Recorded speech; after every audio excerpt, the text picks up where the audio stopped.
वाहन चालकांनी 3 महिन्यात ट्रॅफिक चलनाचा दंड भरला नाही तर त्यांचे ड्रायव्हिंग लायसन्स रद्द होऊ शकते। सध्या ही चर्चा जोरात सुरू आहे आणि त्यामुळे अनेक नागरिक या नियमाविषयी संभ्रमात आहेत आणि त्याबाबत ऑफिशियल माहिती त्यांना माहिती नाहीये। खरंच सरकारने वाहतूक नियम कडक करण्याचा प्रस्ताव तयार केला आहे का? आता चलन भरणे नाही तर खरंच ड्रायव्हिंग लायसन्स रद्द होणार का? आणि नवे ट्रॅफिक नियम काय आहे असा सवाल नागरिक करत आहेत। तर याबाबत जाणून घेऊया या व्हिडिओच्या माध्यमातून। नमस्कार, मी दिशा हटवाल आणि तुम्ही बघत आहात नवराष्ट्र। वाहतूक नियमांचे पालन न करणाऱ्या वाहन चालकांसाठी सरकार आता अधिक कठोर नियम आणण्याच्या तयारीत आहे।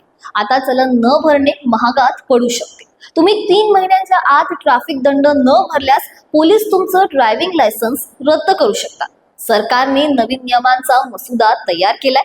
नव्या मसुद्यानुसार ई चलनाचा दंड 3 महिन्यात न भरल्यास चालकांचं लायसन्स रद्द होण्याची शक्यता आहे। ई चालन ही एक डिजिटल पद्धत आहे ज्याच्या माध्यमातून वाहतूक नियमांचे उल्लंघन करणाऱ्या चालकांना दंड आकारला जातो। हा दंड थेट चालकांच्या नोंदणीकृत मोबाईल क्रमांकावर किंवा ईमेलवर पाठवला जातो। ई चालन प्रणालीमुळे नियम मोडणाऱ्या वाहन चालकांची माहिती त्वरित पोलिसांच्या डेटाबेसमध्ये नोंदवली जाते आणि वेळेत दंड न भरल्यास त्यावर पुढील कारवाई केली जाते। मात्र काही नग असे असतात की ते कधीच दंड भरत नाही आणि अशाच लोकांना धडा शिकवण्याकरता सरकारने हा पाऊल उचलल्याचं बोललं जात आहे। वर्षभरात सिग्नल तोडणे आणि धोकादायक ड्रायव्हिंग सारख्या 3 चुका केल्यास लायसन्स थेट 3 महिन्यांसाठी जप्त करण्याचा हा प्रस्ताव आहे।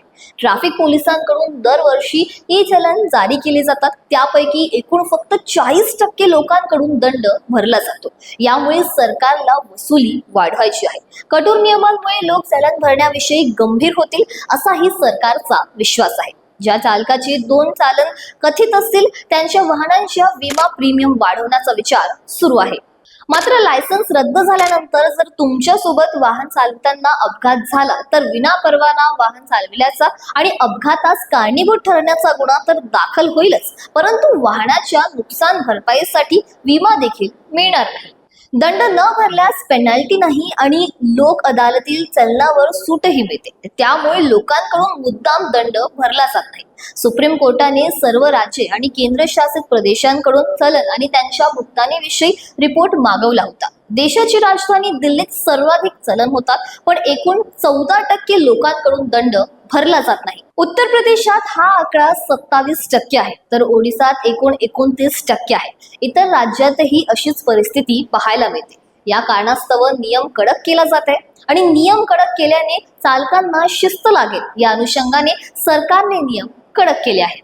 दंडाची पावती न भरलेल्यांना कोर्टाची नोटीस पाठवली जाते, तिथे सेटलमेंट होते, परंतु असेही अनेक नग असतात जे या नोटीसलाही जुमानत नाही। यामुळे आता मुळावरच घाव घालण्याचा निर्णय घेण्यात आला आहे। दंडाची वसुली करण्यासाठी तसेच वाहतुकीचे नियम पाळले जावेत यासाठी हे केले जात आहे। नियमांचा नवीन मसुदा तयार केला जात आहे। तर आता याबाबत तुमच्या काय प्रतिक्रिया आहे हे आम्हाला कमेंट सेक्शन मध्ये नक्कीच सांगा। व्हिडिओ आवडला असेल तर याला लाईक आणि शेअर करायला विसरू नका आणि अशाच नवनवीन अपडेटसाठी बघत रहा नवराष्ट्र।